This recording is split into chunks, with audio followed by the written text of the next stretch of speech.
Hey guys, hope you guys are all here. 6 on, 8 thumbs up. We appreciate it.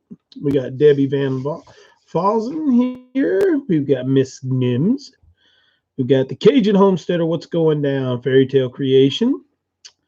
We've got Mama Z's Texas Kitchen in the house. Sean of Alaska, what's going on, brother? Watched your video. I know we commented back and forth, but got to watch the video on pricing up there. Just thought that was an interesting video when I went over. It's the first one I've got to watch. I like the recipe videos too. I love to cook, brother, so I'm gonna come on over there and check some more of your recipes out and stuff too. See what you got going on. Had to make me some coffee as I left off with the Max. If you guys don't and haven't watched the Max Happy Homestead, go check them out. I think it's funny, we get on and we lose people watching. It's kind of funny. What's going on, my friend? ELYN was asking about you the other day. I'll take these off for now. Actually, no, I'm not. I can see a little better with them on, so let's do that. The Macs are absolutely amazing family. We've actually met several times, and we've gotten to hang out at events and stuff, but a couple weekends ago was the first weekend we've actually got a hangout. Hopefully get to do some stuff together. We decided not the video just because we wanted to spend time together. And that's the way for most everybody that you will see here. The first time I've ever met them or sat down and hung out with anybody, I'm not worried about videoing. My point is there's to make that connection, to make that heart connection with those individuals that I'm meeting. So it's cool. Forgot to take subject last week, guys, so I figured a really good subject to talk about right now while we're going through all this mess that we're going on is how to prepare for your animals on your homestead and your pets. That's something that a lot of people don't talk about is what are you going to do for your animals? So we're going to talk about that tonight. We're going to read Proverbs chapter 4, which is a little bit long chapter, but it's a good chapter. Especially we're going to read one passage out of there, which I think is very essential to keep in mind when you're doing life as a single person. Strong enough to be strong enough to bend homestead. Hello, and how are you? Cecilia, what's going on, girl? There's my girl Karen back in the house. She's been dealing with all the end of the year homeschool stuff as a first year homeschooler. So we are glad to see you here, Miss Karen. There's Miss Bonnie in the house. Grammy Karen family, what's going on? ELYN was at Nanny's and decided that she was coming home early yesterday, so we went at 10 o'clock last night after her being there for 2 or 3 days and went and got her. And she doesn't come to call for me to come get her when she's like sad or anything. She just calls when she's ready to come home, so we don't argue with that. We miss you too, Karen. We know the gardening this time of year. Everybody's kind of had to take a back seat for stuff and do that. So it's pretty interesting to see how that one's going to work. So 12 people on, 11 thumbs up. Somebody forgot to hit the thumbs up. Hey, TJ, what's going on, man? Hope you're doing well. We've had a pretty good week. Been trying to get some stuff done. Haven't got to work on the big project, the big announcement. Because I need another piece that will be here Friday, and hopefully I can finish everything up if it gets here early enough Friday. If not, it'll be Saturday, and it's been raining like crazy. Guys, it is June the 17th in Northeast Tennessee. Usually this time of year, it's in the high 80s, the 90s. I literally have a fire going in the fireplace right now. It has been in the mid 50s at highest today here at the house, and ELYN was freezing to death. I was even cold, so we had to pop on the wood cook stove. So yeah, it's going to be a good one. It's going to be a good. There's going to be 2 videos. You're going to have the premiere, and then we're going to have a video that we have to do some stuff.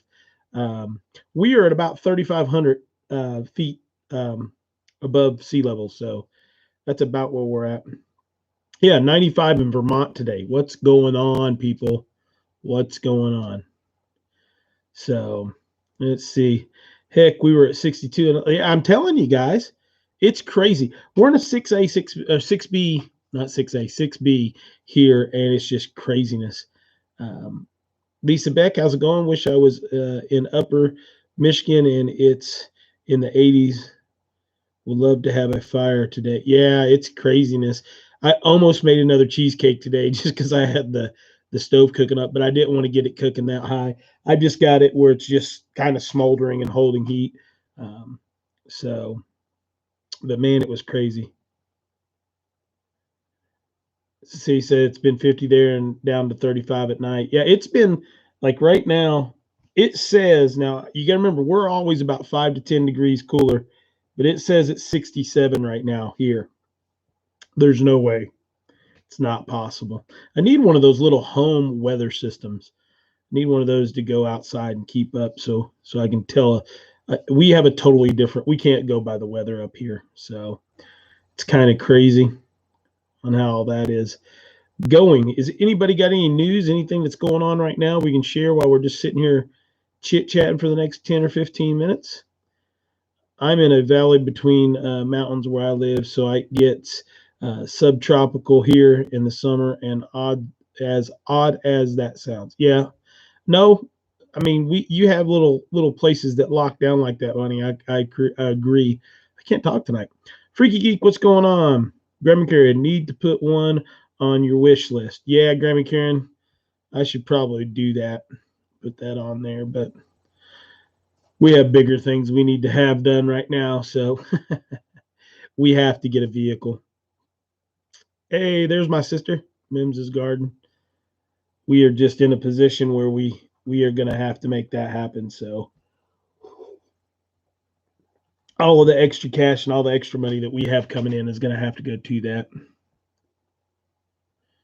So much unrest in this country tonight. Yeah, well, Grandma Karen, all I can say is we have to settle each of our own hearts.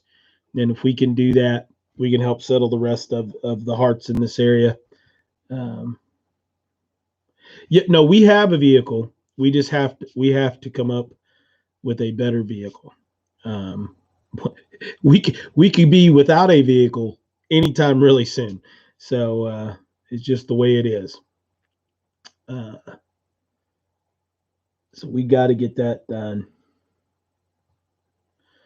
But just pray tonight that everybody's hearts settle and that this country can heal itself.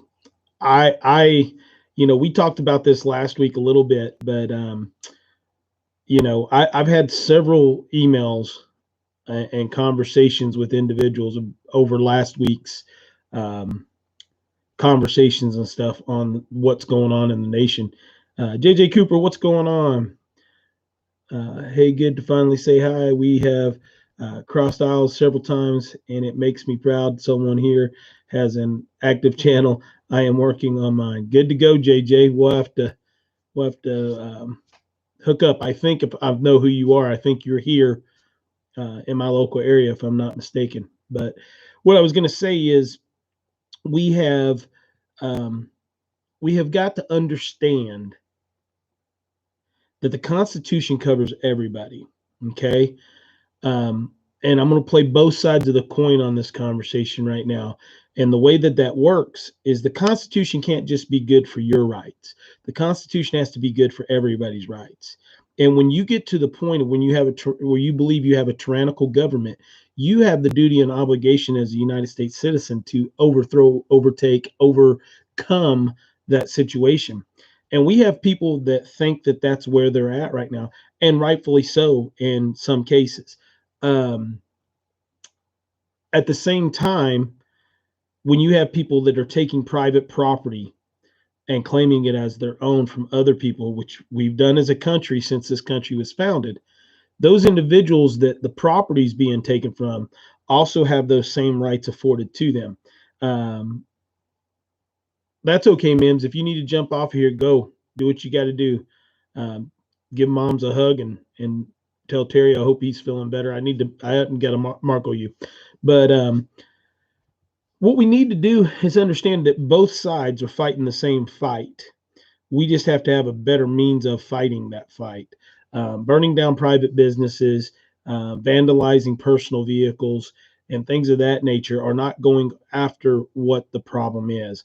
Um, the police stations, the police cars, fighting the system that way and stuff. If you feel that you have to go to a violent thing, that's your choice and that's your right. But when you're going after private citizenship and you're looting and you're stealing and you're doing things of that nature, that is not right. And those individuals have the right to defend, take, and remove you from that situation if need be. Um, it's a very touchy subject because to me it's not a black and white issue, it's a governmental control issue, and that's what we all need to be thinking about. Everybody on this channel, over the last 3 4 5 months, our civil rights, our constitutional rights have been violated. They've been violated perversely and profusely. They have been we have all been kicked and done. Um, I will say this, and I wholeheartedly feel this. I believe that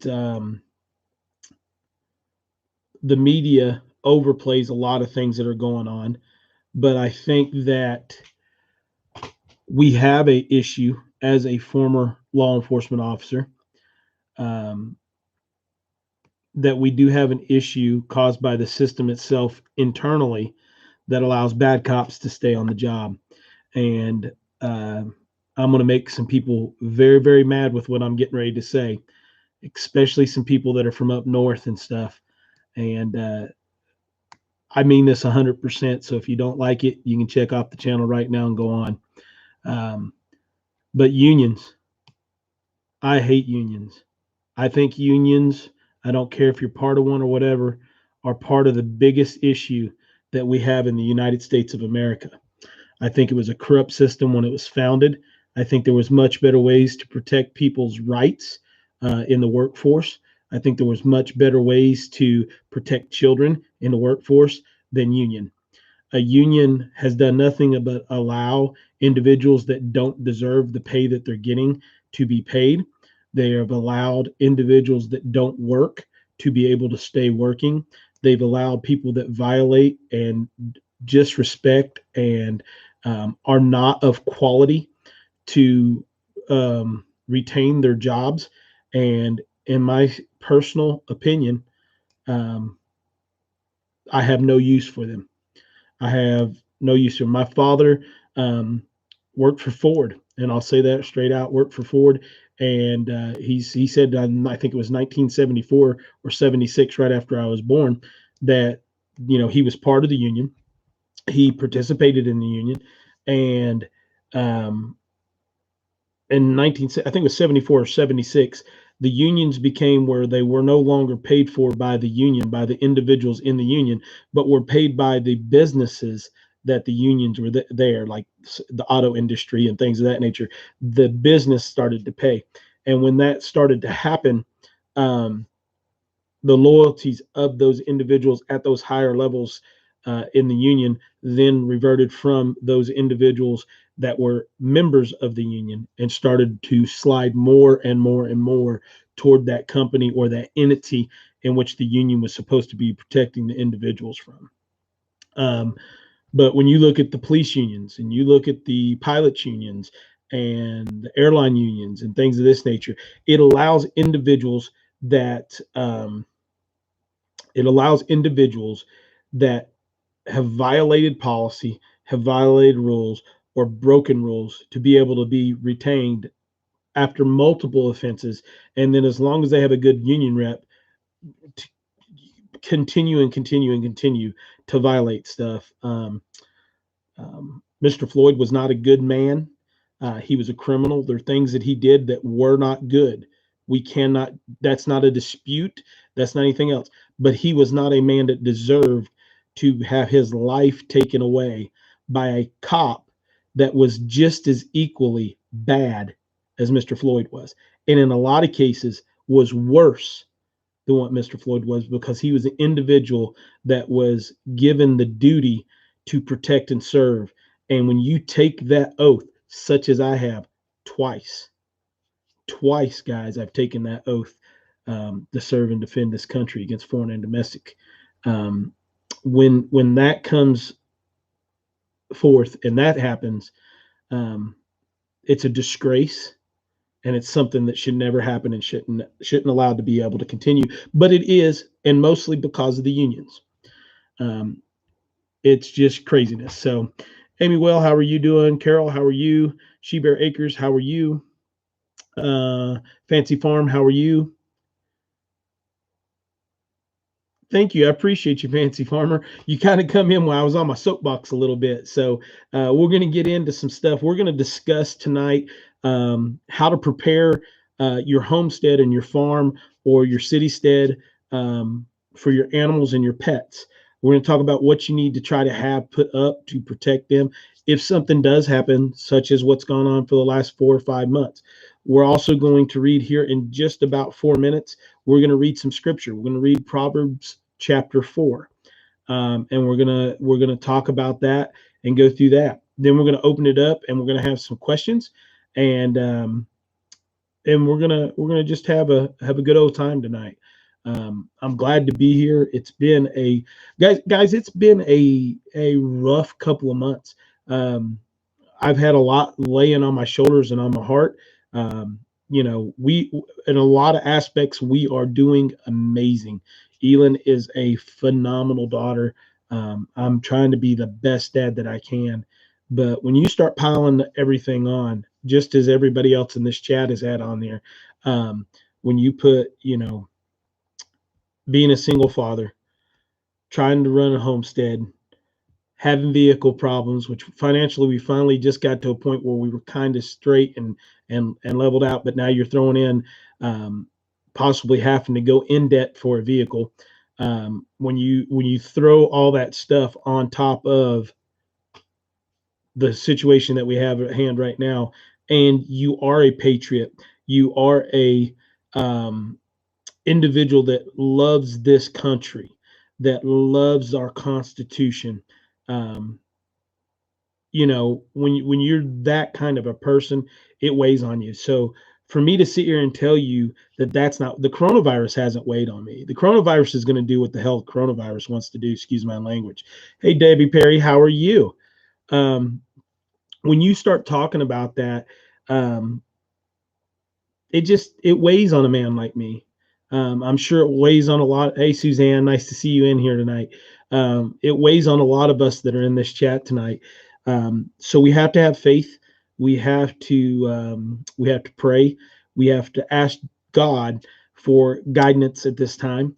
We have to ask God for guidance to which side that we are falling on. Ask God for what our role is. I know my role has been up to this point in my life to be a warrior of God, to be a individual. Back to Rootstead, how are you doing? To be a warrior of God, to be a messenger of God at this point in my life, to have those words that He's speaking into my heart flow from my mouth, for me to devour the Word of God and to be able to spew that back out and share that with the people that I love.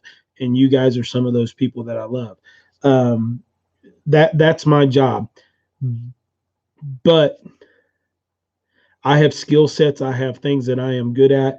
I have things that I know I can do. I can lead. I can follow if need be. And I have a skill set that God gave me. The the United States Marine Corps honed, and the Federal Air Marshals sharpened, and then years of training of personal and professional have allowed me to achieve and thrive and place myself um, above and beyond most individuals. And I would say still at 46 years old, in the condition I am, I can still compete at that level in that profession with the top 10% of the world. And it's hard when you're having that calling, when you feel that God is leading you, that he's given you a purpose, but he's given you a daughter, he's given you a good life, and he's given you the ability to be a warrior. And this is what you have to think about all those good police officers and those good military personnel that are out there. They're battling with this right now in the job. Luckily, right now, I'm not in the job. I am the job, but I'm not in the job right now. But it is one of those situations where my heart has been pulled. My heart is full of joy and happiness, but I'm being pulled by the sadness of our country, of our world right now, because it's not just our country. Um, and I know I'm kind of rambling and stuff, guys, but I truly feel that, and that's part of the reason we're going to read Proverbs chapter 4 tonight, and we're going to get into that right now. I've seen some people come in here in the last few minutes, so I'd like to say hello, and you're welcome, JJ Cooper. It was my honor, privilege, and I thank you for being an American citizen and allowing me to be able to go on. Sheila, I love to see that you commented. I've been thinking about you, sister. I've been thinking about you. I've been trying to do some stuff and not been able to Marco or email you a lot. But thank you for commenting. I know how you feel. You can go hide and stay out of picture. But I appreciate you. Rehab Live, thanks for coming over. Appreciate you. So we're going to get into some scripture. For you guys that are not believers, as I say every week, I'd appreciate you if you'd stay around and just hear the word. Take the word as just me sharing part of me with you.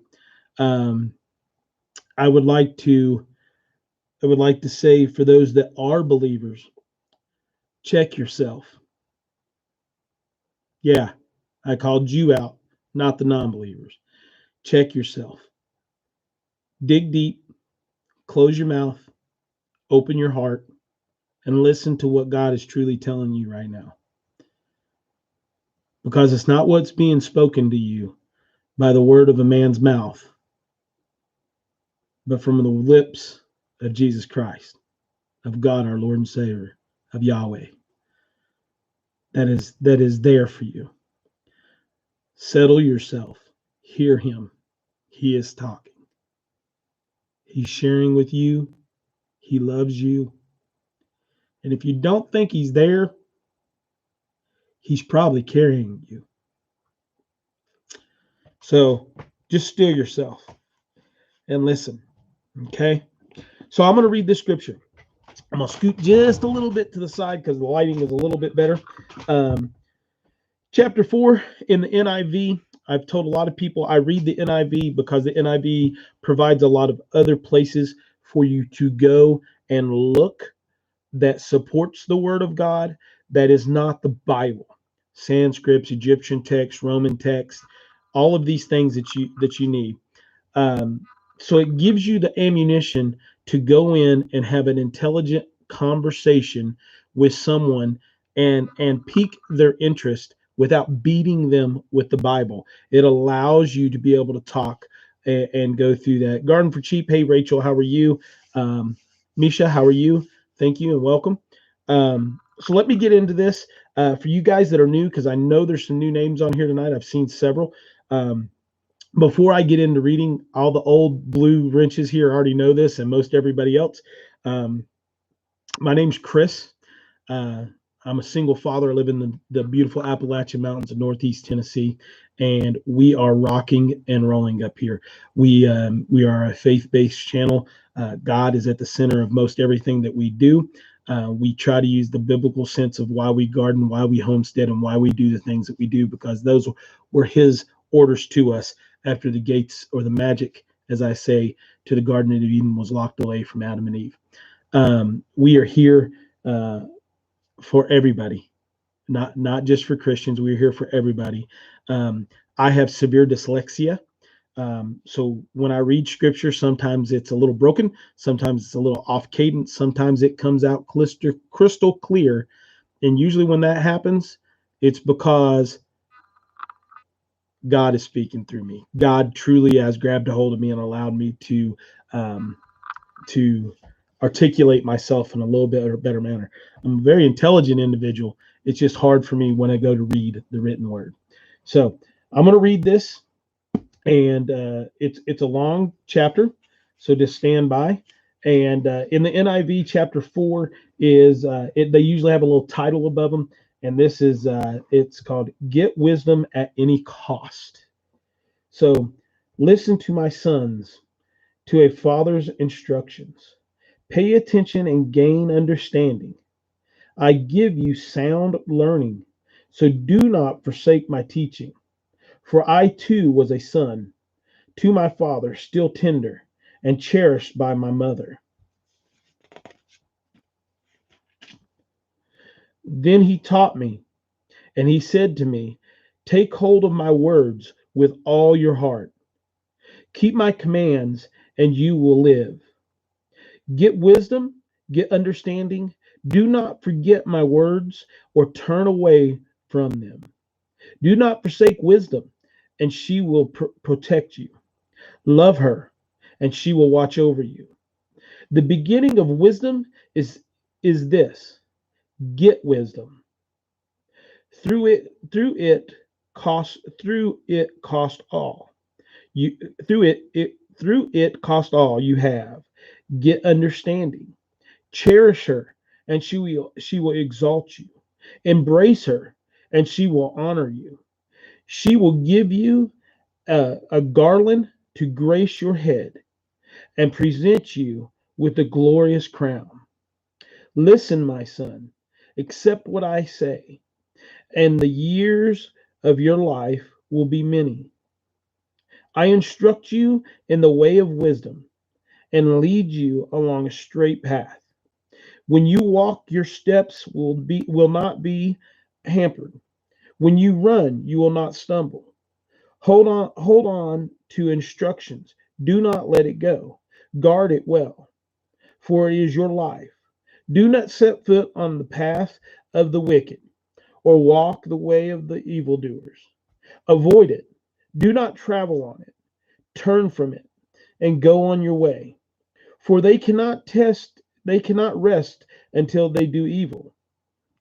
They are robbed of sleep till they make someone stumble.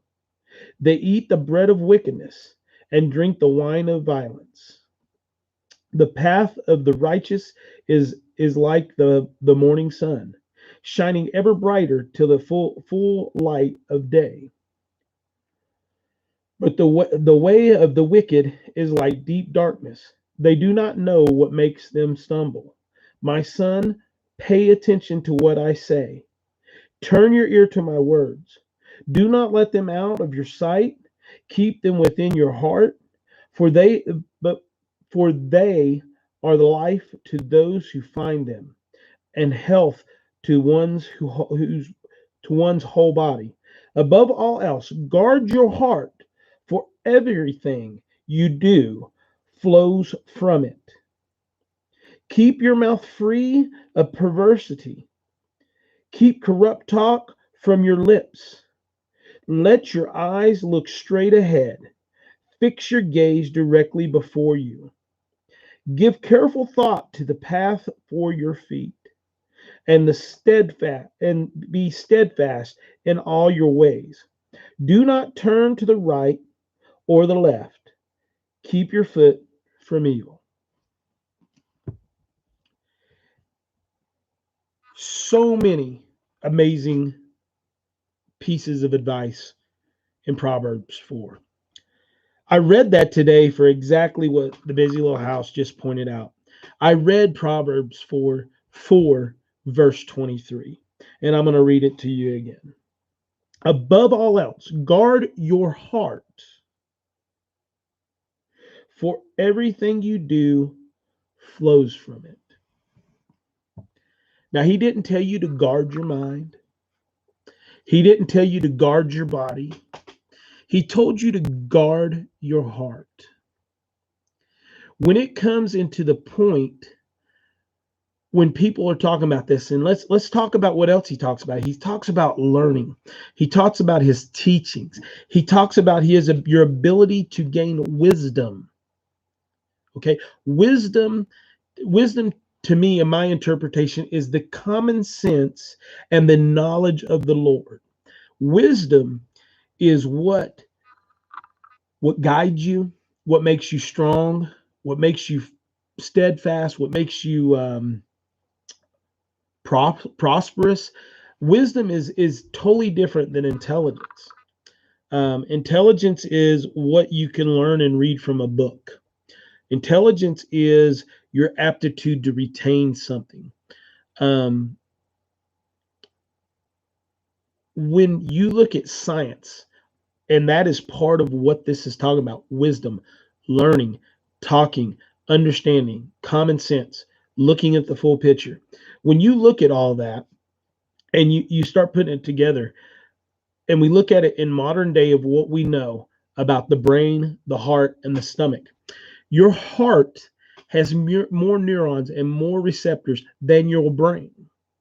Your stomach has as many neurons as your brain. Now, if your heart, when we talk about don't listen to your heart, I don't think that's what he's talking about. I think he wants you to listen with your whole body. He wants you to obtain, absorb, and spew forth what he's teaching you. He wants us to pass it on. He wants your children especially to pass it on. He wants them to learn and then push it out there. It's to me that's one of my favorite verses in the Bible. Above all else, guard your heart, for everything you do flows from it. Everything. The love of the Lord, the love of your family, leading your family, being a man, being a woman, most of it comes from your heart. So with that, that's scripture for tonight, guys. Settle yourselves, check yourselves, question people. Those individuals that lead you in your churches. It's not a negative thing to ask questions. And if you're met when you ask a question in your church, if you if you are met when you approach someone that is a leader in your church that's supposed to have more knowledge than you, and you ask them a question, and they turn you away and they tell you that's not appropriate, or they tell you something of that nature, don't take that as an answer, and don't take that as a leader, because that individual doesn't need to be leading you. If they tell you they don't know, that's awesome, because then you have a journey that you can go on together, which is going to help you with that heart connection with that individual as you figure it out. Me and ELYN have been having a big conversation for several weeks now, and Ken Just Stedding, who comes on, he was here for that part of that conversation, and we talked about it.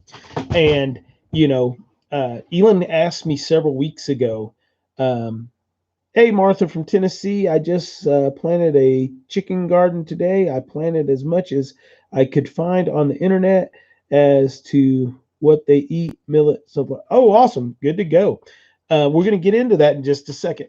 But we've been having a conversation for the last few weeks about Adam and Eve, about not specifically Adam and Eve, but who their children were.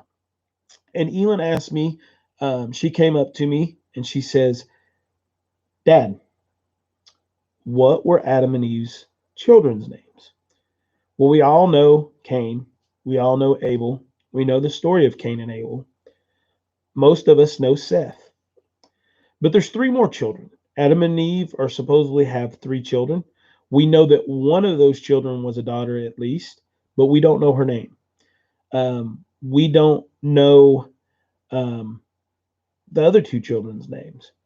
So we have been on a journey that's leading us through more things in the Bible, that's leading us more things in education, leading us more things in her ability to um, um, to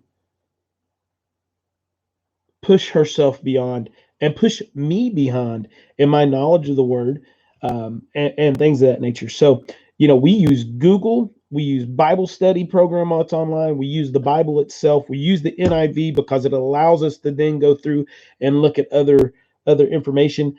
That's one of the things I'm trying to find is a different route to figure out who the other children were, if there were um, other names.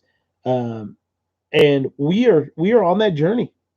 So if any of you guys have been on that journey, in your quest for knowledge and wisdom of the word, and you have some answers of what those other three children's names were, genders were, and it may not be out there, but I'm asking.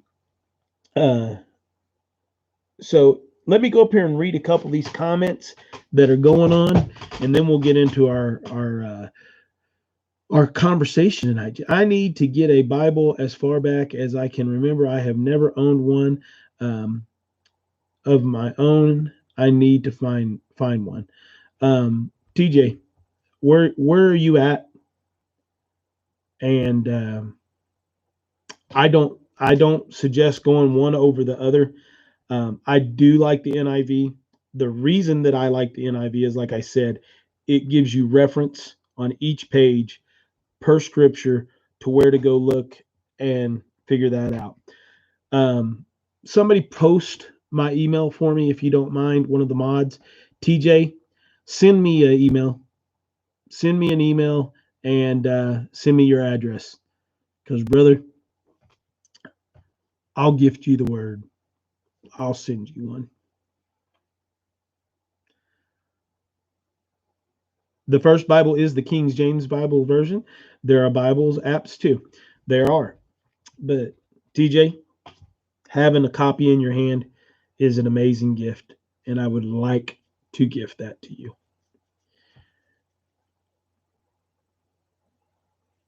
How do I know you're getting one? Like I said, I got no clue. Uh, it just will say, like on all the spines of the Bible, just like with any other book, it'll say what it is and it'll say where it's at. A lot of people like the King James version. A lot of people like everything. I choose this because I've read all. I've read from all the Bibles, and to me that's where it is. Um,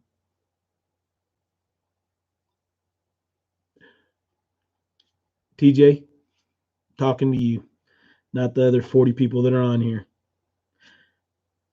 Settle yourself. Find you a quiet place, brother, for real. Find you a quiet place.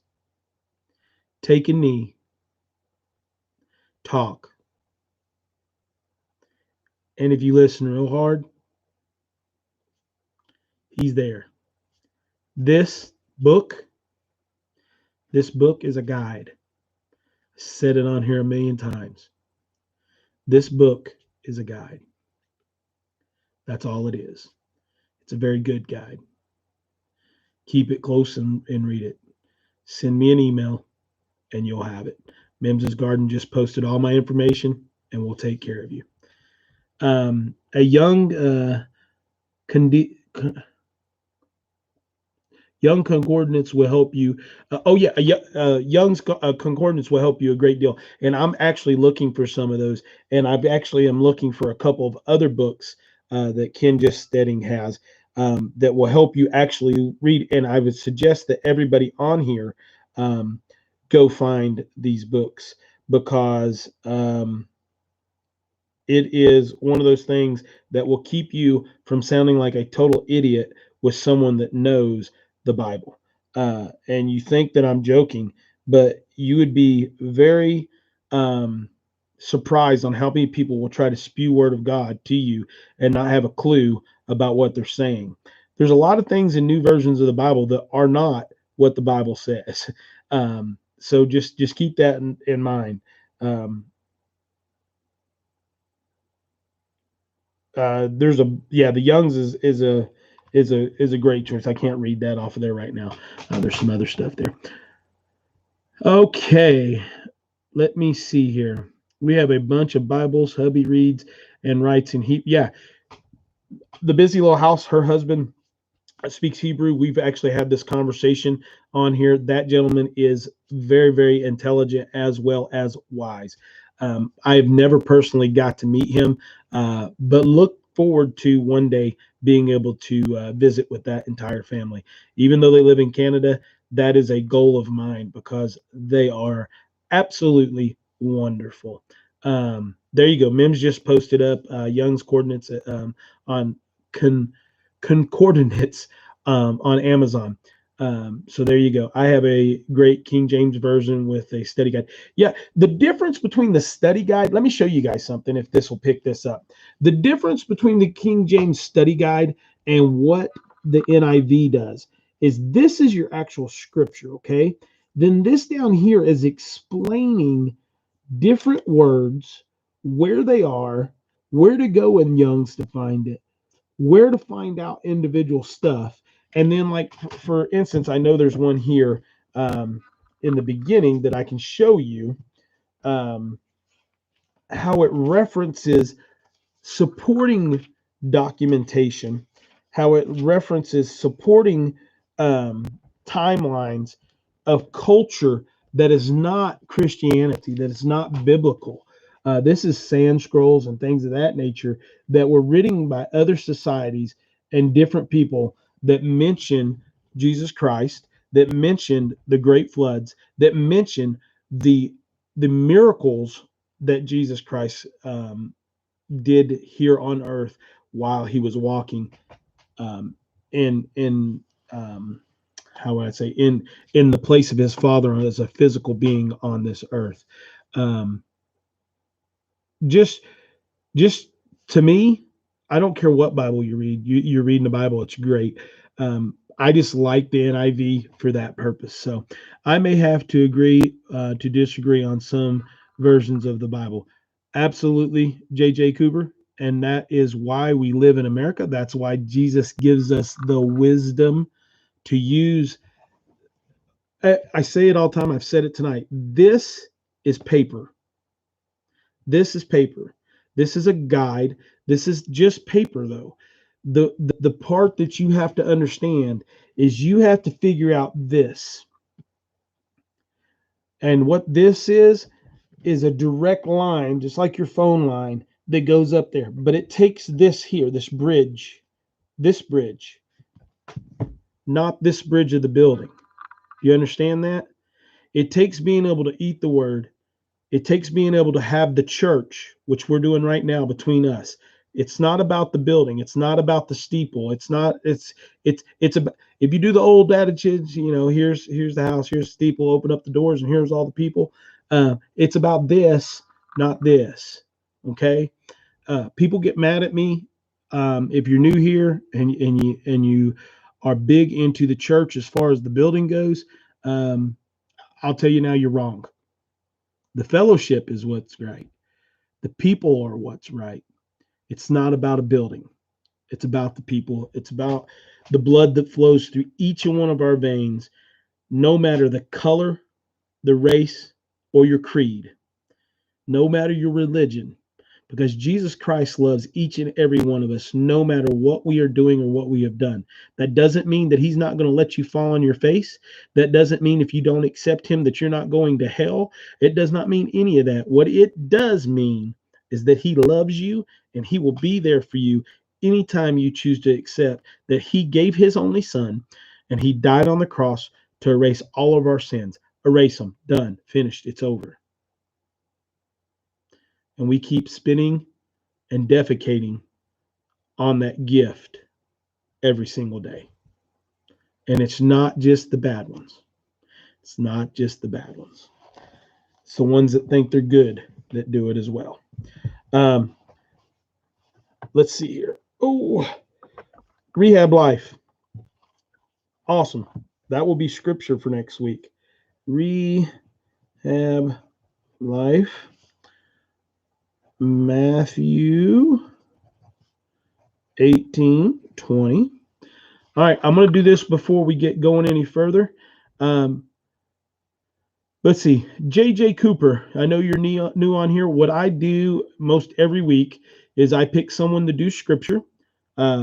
Rehab Life has just given a scripture for next week unknowingly, but he just did. We're going to be doing Matthew chapter 18.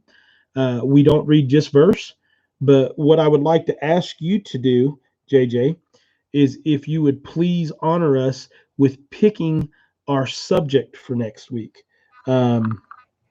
It can be anything that you would like. We can talk about composting toilets. We can talk, which we have done before. These are just some ideas. We talked about chickens last week. We're going to talk about how to prepare for your pets and your livestock on the farm.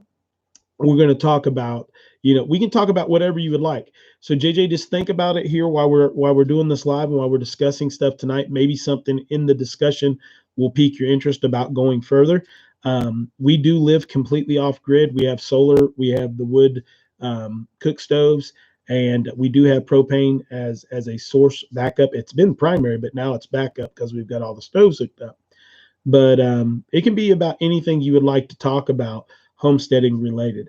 We usually try to make the topics homesteading or even prepping. We talk about canning and stuff like that, and go bags, and we talk about firearms and stuff. So just look at that, and we will go from there. But JJ, if you would like to think about that tonight, that'd be awesome. Lisa, nice to see you. One of my favorite descriptions about the Bible is the economic basics, instructions before leaving Earth. Yes. I like reading the Exodus as well.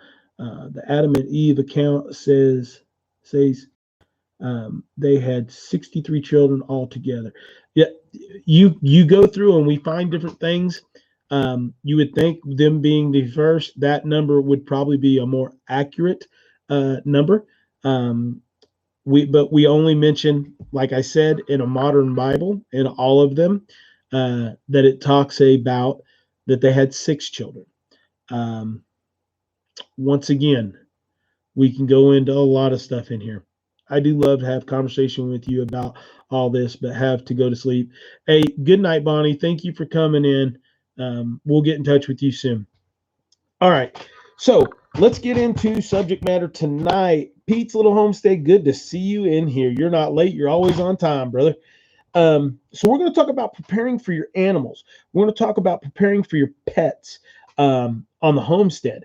So one of the first things that you have to keep in mind is before you even buy your animals, and I want you to really, really think about this, especially if you've not got your homestead completely up and ready to go. I want you to think about what your property can sustain pet-wise and animal-wise, okay, above and beyond what it has to do to sustain you, okay? So,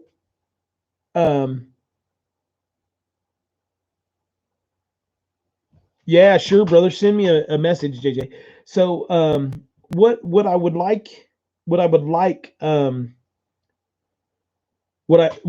you to do is sit down and look at what your property is. Okay, so let's take an example. We'll use my homestead. We are just at 2 acres. We have other property that in a bad situation that we can use and utilize. So I have to take that into consideration. But let's just take it that all that I have would be my 2 acres. Okay, so for a family of 4 to put yourself, and you have to really have good luck, and you really have to be able to that we really have to have good luck, be good and skillful at what we're doing. So if you're not that skillful at this point in time, you need to add that factor in as well. But you need about an acre of property to feed a family of 4 out of a garden with no other sustenance. Okay. So that means a family of 4 on a completely vegetarian diet. That means you're not killing squirrels, you're not killing deer, you're not killing bear, you're not fishing, you're not doing anything else. That's just growing the right foods in a variety of foods. Is about, you could probably get away with it on 3/4 acre, but it's about an acre. Okay, so now let's look at that, and let's look at the rest of the usage of your property. You have a family of 4. If you don't have a septic system, okay, if you don't have a septic system or equivalent to a septic system, not sewage, okay, if you don't have that, and that kind of a system is what is broken, then now your property has to sustain your waste. And that is something that people don't think about, okay? So the waste aspect of okay, JJ, community in this current situation. Okay, go UNICOI current event. Have to make a note or I'll forget. So you have to think about your where you're at. No, Diana, you're not dead.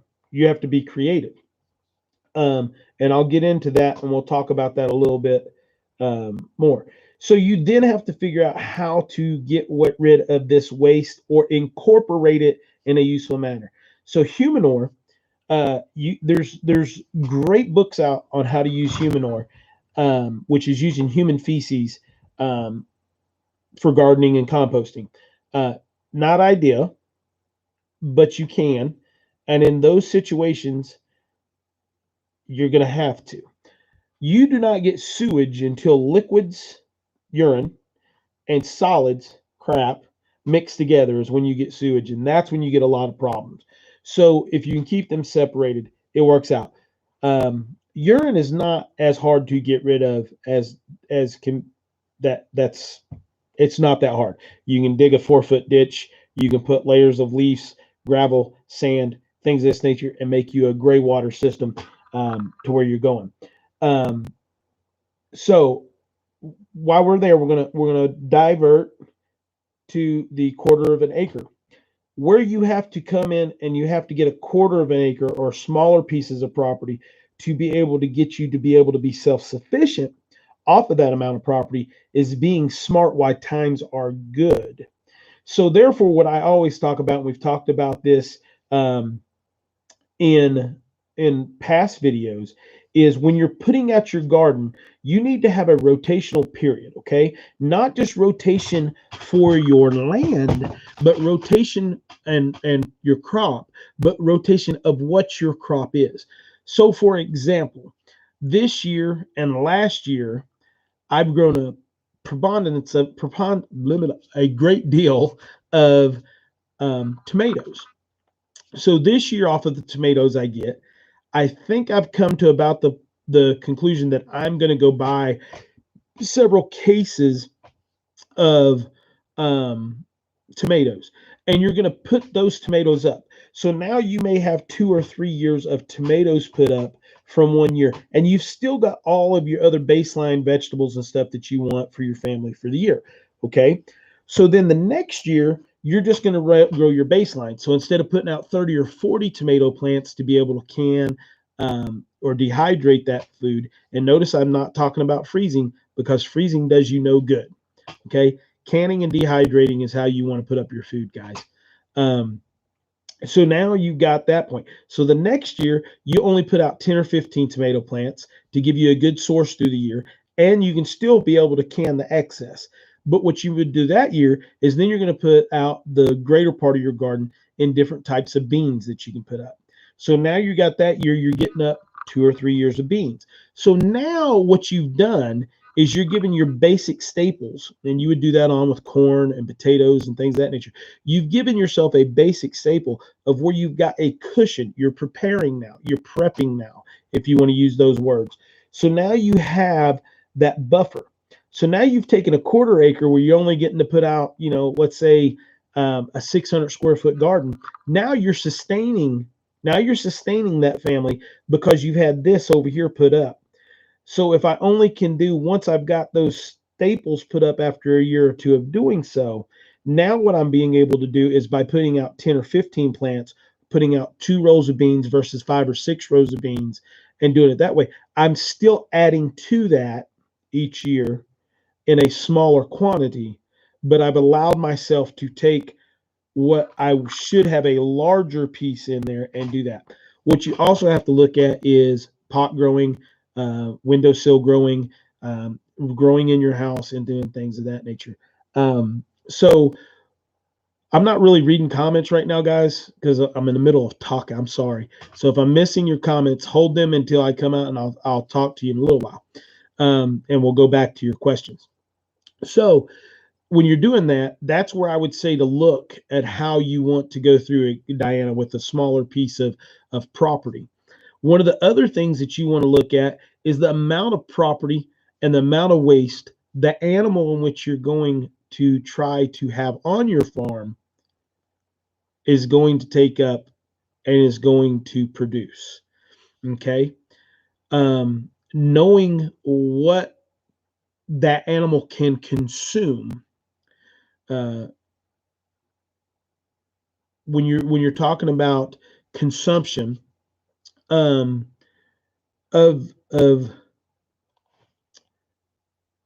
your resources. So when you're talking about the animal's consumption, you got to look at that. If you've got an animal on straight feed all the time on a small paddock, you need to have a way to obtain that feed. If it be that there's a huge field beside you that's going to be neglected and grow up and going to have hay and stuff that you can go over with a knife and cut down and come back and feed your animals, or whatever it may be, you want to do that. I also suggest that you have a month or two worth of feed on hand so that you can then ration that out more with natural stuff, if you're a feed type person. So therefore, if you're giving a full 1 quart scoop to your 3 goats every day with a sustain with on a quarter acre paddock, and you're feeding them so much a wedge of hay every day out of a bale, then you need to understand that you're going to be needing to do 2 wedges of hay, a half a thing of feed, and you need to be able to support them the other ways. If you have animals that are prone to, such as goats, that are prone to parasites and things in their stomachs, we keep certain dewormers and stuff here on the farm because we choose to do that. But you also need to understand the ways to naturally and wild edibles that will help and prevent those things, such as feeding your goats pumpkin seeds, anything that's got larger seeds in them will help them keep those parasites and stuff out of their stomachs. So now I'm going to take a break. We're not done talking about what we're talking about, but I'm going to go over here and read some comments. So if you have something that you want to comment, put it in all caps for me, and we'll go through and we'll look at those. Springfield Ridge, how are you doing? Thanks for coming in here, man. Getting rabbits from Bub. Yeah, I heard about that. Good to go. Okay, let's see. First questions. Small space meat crop. Rabbits, quail are actually really good for small space meat crops. Single dad homestead. We only added chickens because our property is small. We have dogs and cats and fish. Also, but chicken is as far as we go here.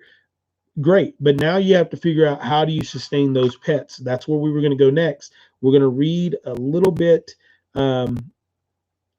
more on these comments and stuff that people are having questions, and we'll get into the actual pet aspect of stuff. What I would tell you to research, back to Rootstead, is I really would research rabbits, and I would really research quail. I am not going to continue to keep quail. We have 3 here on the homestead, but in this situation, quail are not something that's benefiting me. I'm not getting them to go where we're off grid. We're not running an incubator to keep them up for a meat production. They don't like to sit, and things of that nature.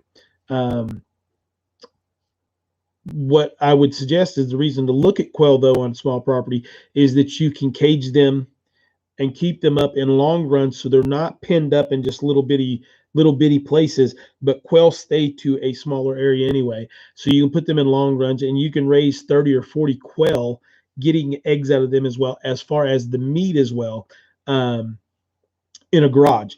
You can raise rabbits if you have 2 good breeding sets of rabbits, or even 3 good does and 1 really good buck. You can raise rabbits as meat. And the great thing about rabbits is the manure is absolutely phenomenal for your garden. It's a direct sow. You put it on and you use it, as well as you can get the fertilizer from the quail as well for your nitrogen and stuff like that. Okay, Diana, single dad homestead, I hear you. We're running out of walking space. Every bit of land is being used for growing food and chickens. See, but that you're doing that, and that's what you need to be documenting for all of us as well. When you talk about that, and we're look at going up as well. Look into your hydroponics. Not real hard to keep hydroponics going. Look at your aquaponics. Guys, if you don't understand the difference between aquaponics and hydroponics, VW Family Farms has some good videos out on that. I suggest you go check them out because he talks in plain English and it's easy to understand. Rustic Tradition Homestead.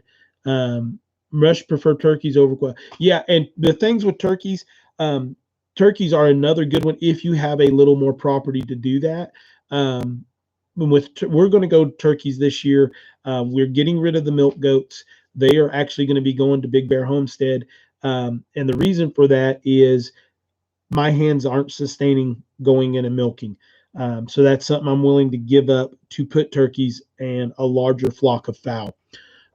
So we have ducks as well on the pond and things of that nature. Turkeys are hard to raise, especially when they're small. They tend to die a lot. So if you're going to order turkeys, I suggest you order twice as much as what you think you're going to need. And then you'll end up with what you want. So if you want 5 or 6 birds, I suggest you order at least 12. I don't know of anybody that has ordered turkeys that's not lost 25 to 40% of their birds when they get them, and they're expensive. But once you get them going, they're absolutely wonderful. I want to run a pond into an aquaponics setup. Hey, the system that VW Family Farm has is awesome. I'll give you a brief description and breakdown of aquaponics versus hydroponics. Okay, aquaponics is taking you got a fish base that's putting off waste, that's feeding into your plants, and then your plants are feeding your fish, and it's a continual circle in that nature. With your hydroponics, you're using water that you're adding minerals to and other things, which you can still do if the system broke down. You just have to know where to get your minerals, and then those minerals through the water are what feeds your plants, not the fish. So fish are the biggest. There's other differences, but that's the biggest difference. Let's see. Okay, so thanks, Mims, for pulling that quick for me. You are awesome. Guys, thank all my moderators, everybody that you see with a wrench up there. Go check them out. Most of them have channels, and they're all amazing. And they do a great job on not just my channel, but most every other channel that you see. So go check everybody. Everybody go check each other out on here. Anyway, most everybody on here are amazing channels anyway. And that's how we get this information. That's how we share these things. And you may know 99.9% of everything I'm saying, but you might grab that one little piece out of the sky that changes your life on what you're doing with stuff. I'm hoping that the big premiere that we're going to be doing here in a week, and that project when it's done is going to help some of you guys out great. Diana, I want to make sure, which I know you will be, that you're there for that, because I think it's something that may be suitable and something that you would look into. So get ready. It's going to be a good one. Just a little teaser there. Hey, Lucky 8 Homestead, how are you? I've got somebody. Okay, TJ, got your message. I'll get back with you. I just saw it click through my thing. So yeah, it's going to be good. There's actually going to be we're going to have the premiere. We're going to be there. I'll be live in the chat talking with you guys. We'll be discussing everything, but then there'll be a separate video on the project of what we're doing. And that second video, guys, is what I'm going to need you guys to really, really help out, especially if you have a channel. I'm asking everybody that I know. Big Bear Homestead is on board with helping us out. I'm actually going to contact Jess from Roots and Refuge and Maya and see if they can lend me a hand, because there's a big section that's going to be going with some of this. Guys, there's going to be some cool stuff for you guys that are coming out of there. So it'll be good to go. So ask some more questions for me, guys. We're shooting, JJ, for the premiere to be on the 23rd, which is a Tuesday, and I'm not really sure on the time. I'm gonna get with Two Family and make sure I'm not stepping on their toes.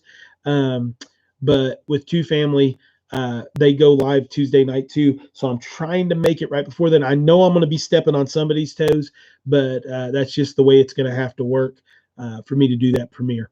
So it's gonna be the 23rd, Tuesday the 23rd of this month. Bar the creek don't rise, and all that good stuff. We'll be doing good. How do you take care of? Can I see my meat chickens? I found one with bloody poop today. Never had meat chickens before. Well, Lucky 8 Homestead, I wish the Macs were on here because I think they just dealt with that. I'm wanting to say diatomaceous earth will help with that. You will be just that much taller when you step on toes. Yeah, exactly. She Bear Acres, I'll answer that in a second. Does anybody have that the answer to that? How do you treat read Lucky 8 Homestead's message? I cannot say that word, guys. I know exactly what it is. I just cannot say that. I can't say it, guys. Does anybody? I'm pretty sure, if I'm not mistaken, diatomaceous earth helps with that. Who are some of my other big chicken people in here? Sherry has a list of who is on what days, Chris. Yeah, I know she does. I just need to get a hold of them and let them know that I'm going to be doing this. This is good, guys. The premiere is going to be a long video. Lucky 8 Homestead. Send me an email. I will confirm for sure on that, but I'm pretty sure it's diatomaceous earth. That's the most organic way I can tell you to deal with. Yeah, DE is great for a lot of things. You also got to remember, though, when you're using DE is also killing certain things that you may want to do, including bees.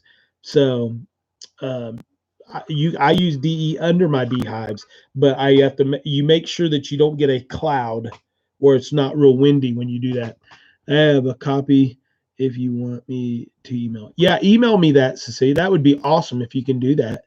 That's thank you. But I'm pretty sure that's the answer to your question, Lucky 8 Homestead. And I will hit all my resources to find that out for sure for you. So let's go to pets. Let's talk about our pets, guys. And we're going to go a couple of different routes on here. And one of them you guys aren't going to like. A lot of you guys aren't going to like. So we're going to talk about pets now. You need to figure out at what level your pets are. And I know that sounds weird, but you need to understand, are you going to choose feeding your pet over feeding your children or your husband or your wife, or your animals that are providing you food? So you need to understand it. And if that's where you're going to go, you really, really, really, really want to make sure that you have the correct types of food for them. For instance, if you have a dog that you are that you're feeding kibble to, you really need to look into health and diets for dogs. Dogs should not be eating cooked meat.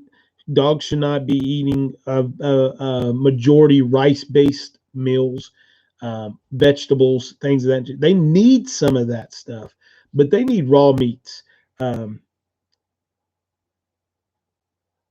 uh, Tetracycline is good. The apple cider vinegar absolutely works to help prevent it. Um, but that's if you're wanting to go with a drug. And I don't know which way Lucky 8 is wanting to go, but I'm thinking if it's the natural way, the DE will work. If you're not worried about giving your chickens um, some type of a drug, you're not going to be able to eat that bird or those birds for a while. Once you give them that tetracycline, you will not be able to eat those birds. Good night, Mama Z. We love you. Good night, good night, good night. So you need to figure out what you're going to have, how you're going to feed that animal, how you're going to house that animal. And then here's the part you're not going to like: if you can eat that animal. And in a really, really bad situation, that may be something that you may have to do. It's a meat bird, so I want to eat them. Yeah, I understand that, Lucky 8 Homestead. What I'm saying, though, is that people think that meat birds can only go for that 10 to 12 weeks. They do have issues living longer, and you will have more death rate after a certain length of time. But if you needed to treat them, then you can go on and treat them with the tetracycline, and then wait I think it's 10 weeks, and then consume them. But that's what I'm trying to say. Hey, Joe, good to see you in here, brother. Um, there is a meme online that asks where you draw the line between a pet and food. I love my pet, but I'm sad to say, should the need arise, my sweet socks and Sylvester will be dinner. That's a hard thing for people to discuss and talk about. Um, yeah, I didn't eat the eggs during Christy. That's exactly right. Um,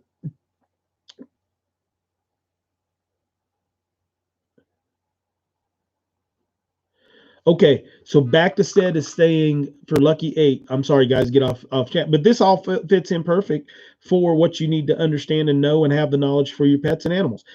He's saying that there's a bunch of um, plant-based products that have been found to be effective in treating chicken, whatever that word is, oregano, garlic, neem, different spices of aloe, green tea, sugarcane, turmeric, and many others. So maybe you want to look at that, Lucky 8. That's some really good deals right there. I've not looked into any of those, so maybe that's something I need to do. Um, so you have to also look at the benefits in which a pet offers in those situations, such as large dogs and guard dogs, dogs that alert, and things of that nature. Doesn't need to necessarily be a dog, a guard dog. Do they track animals? Can they hunt animals? Will they provide for themselves if you let them go without eating your animals? Um, you know, there's a lot of things you want to look into when it comes to pets and to um, livestock.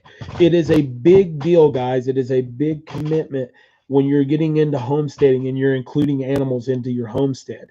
Um, it is something that you need to look at, especially when you're on smaller pieces of property, such as I'm on a small piece of property. Diana's on a much smaller piece of property than I am. I can produce plenty of food to take care of myself and my family and even some of my extended family and friends, but I have to do it um, sustainably.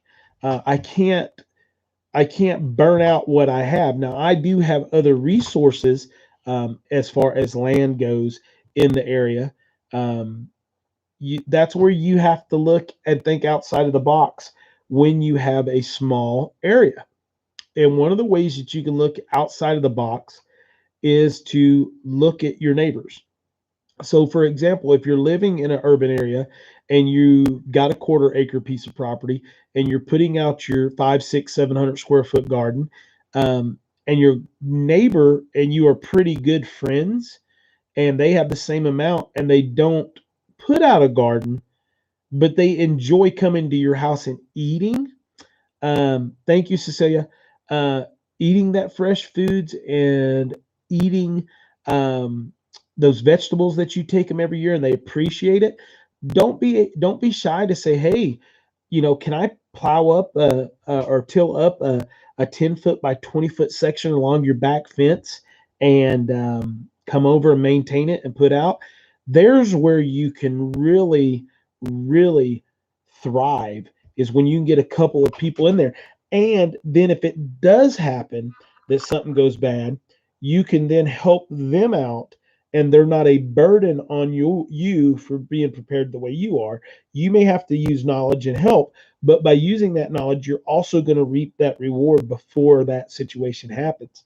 So being able to do that, just by being able to put in that 10 by 20-foot area in their backyard, you may now be able to not only raise extra beans one year, you may be able to do your beans and your corn, sister planting, not necessarily for the benefits of each plant, but the space of your property in there. So if I can plant squash, beans, and corn all in the same spot, now I've allowed myself the ability to triple maximize that area.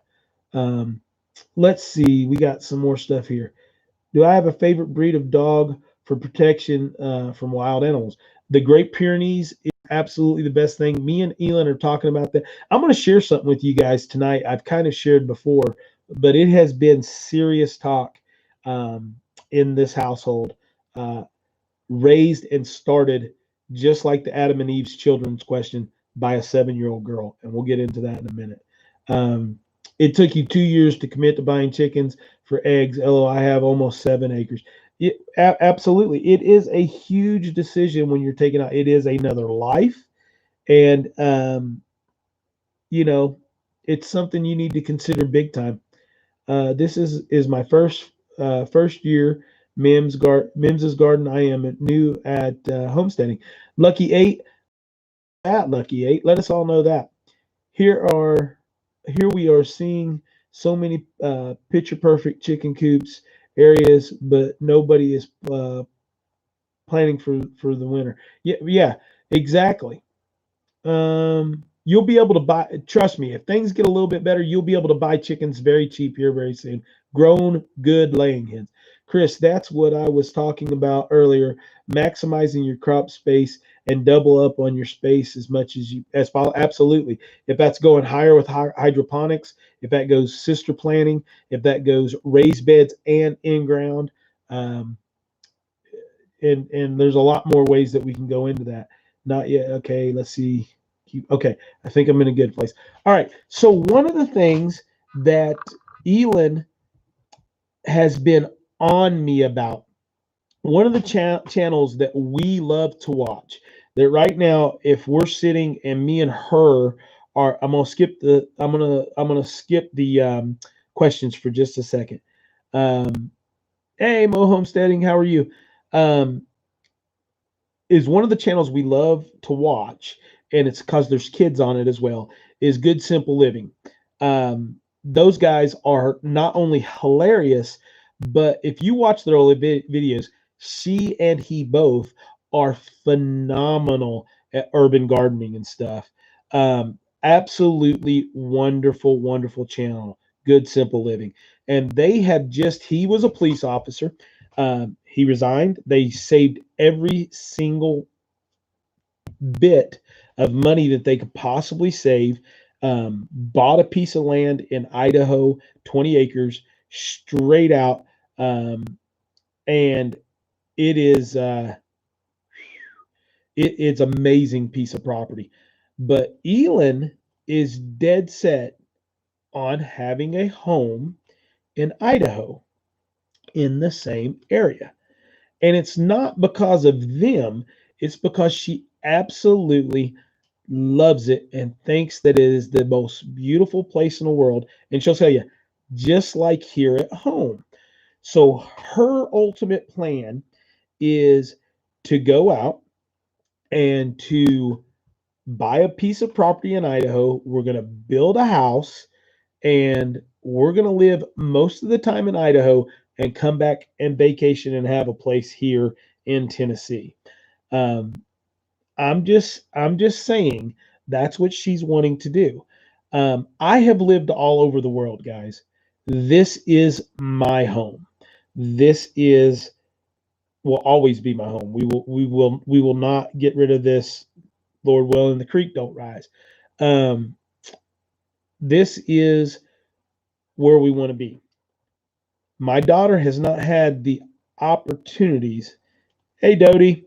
Um, my daughter has not had the opportunities um, here. Hold on a sec. I might have missed a fancy farmer.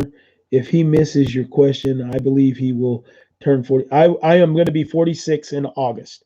Um, but she's not had the opportunities that I've had to live all over the world. And literally, I mean all over the world. Um, so if that's a dream that she has, I'm going to do my best. I mean, if we can get to a financial um, position to where we can do that, we are going to buy a piece of property in Idaho and we're going to go build a small place out there. I know I have at least 80, but oh, talking about the chickens. Chicken math is crazy. Idaho is beautiful, but I don't know, Chris. Appalachian Mountains. Oh, absolutely. And she'll tell you that. And to me, this is one of the most beautiful areas on earth. But as a father, I want to facilitate that opportunity to her to be able to have that and do that. I would love to own a piece of property out there just for the purpose of being able to go out and hunt and fish and do that stuff out there. I still want to travel. I still want to go places. Um, but if she wants to be able to live someplace else, uh, 46, Chris, you're a Tragano year eater. You look 35, 38 at the most. Well, thanks, Joe. I appreciate that. Um, Chrissy Bates, we are a military family and my kids love to try. Yeah, I mean, so that's one of the things that I think that we are going to do. The other thing that we're going to do, and I'm going to let you guys know that because this is going to affect this channel and affect our lives greatly. The Idaho thing may not happen for 2, maybe 3 years of us being able to do that, and then a longer period to be able to get infrastructure in and do things of that nature because we're still going to do the homesteading thing and there as well. I have somebody that I have, if we decide to do that, that I know would take the opportunity to be able to come up here, maintain this homestead so they could pocket money to be able to get their own homestead. And if I could facilitate that through the process, that would be awesome as well. But one of the other things, and I could keep this and use this as great content later, but ELYN is dead set that she's hiking the Appalachian Trail next year. We have a lot of trail hikers that come through. We've talked about the channel together, Fight for Together. Um, some people don't like that channel. Some people love that channel. We enjoy watching it. We are going. It's going to be hard for me, but once again, facilitating her at this age to be able to do something. Uh, we're gonna hike the Appalachian Trail, guys. We're gonna and no questions asked. We're gonna buy the gear and get the gear. I have most of everything we would need anyway. Some things that ELYN would need because of her size, and the goal for that is next season. We're going to hit the trail, and if she can hike the entire trail through, she will be the youngest woman, female, to ever hike the Appalachian Trail to its entirety. Um, there's some rules when you get to the end about getting to the top, but we're going to do it. Take this as you will. I'm 43 and lived here my entire life. Never been outside the town more than 5 days at a time. Now this is the best place in the world to live. But I want to hear the but. Um, where are you at? Where are you at again, JJ? I think you're here, right? I'm not mistaken. I met you at Walmart the other day, if I'm not mistaken. UNICOI County, yeah, is a black hole that holds you here. If you get the chance to get out and see the world, safe travel. Hey, brother, I've seen the world. I have seen more. I do not have any hesitation to say I've been to more places than everybody on this chat right now combined. And I say that with confidence that I have been to more places than everybody on this chat combined. And there's 37 people on here. um, Quantos, yay, Chris. You said in that mountaintop video, your mountains are higher, but ours are older. Did I get it right? Yeah, the mountains out west are higher, but ours are older. And if ours could tell stories, they would talk about changing the diapers of the Rockies. So um, these mountains, these mountains have my heart. This is the only place I've ever been homesick for was the Appalachian Mountains. But ELYN needs to experience that. ELYN needs to go out and understand that calling to come home, and it's going to be interesting to see that. Definitely more than me. I can count on one hand how many states I've been in, though adding one more on 27th. That's awesome, JNC Homes, Oregon Homestead. Um, my goals for countries is I want to go to Australia and I want to go to Australia and New Zealand are my two biggest places. I've never been to Hawaii, guys. That's some place I went. I've been to all the Caribbeans and stuff. I've never been to Hawaii. Um, as far as Idaho goes, I've been through Idaho, but I've never stayed in Idaho. Appalachians are like an old friend. Um, they sure are. This is going to be a long live tonight, guys. We're going. Does anyone know if there are events still on for this year, or is it not till next year? Mo homesteading. I'm pretty sure HOA is still going to take place, but with that being said, there's going to be some restrictions, and um, it is also going to be packed. And if you've not gotten tickets, you need to get tickets now. um, but yeah, been listening. Just clean. You're good, Carol. Do what you got to do. Oh yeah, and the homesteading life conference with Doug and Stacy in Missouri is going to be going on now, guys. I'm going to try my best. I need to contact Doug.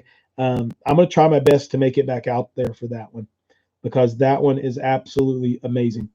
I have plans to hike the Appalachian Trail in 2020. Hey, She Bear Acres. That's She Bear. You asked me a question a minute ago, and I think I didn't answer it. Ask me your question you asked earlier. I saw there was a question from you, but I was going to get back to it, but now I'm brain farting and not getting to it. Yeah, you'll have to let me know about that, She Bear Acres. I mean, I'm being serious, guys. We're gonna hit it. I keep getting told I am in best place in the world, but I know the calling to the sea and my homeland, Ireland and Scotland.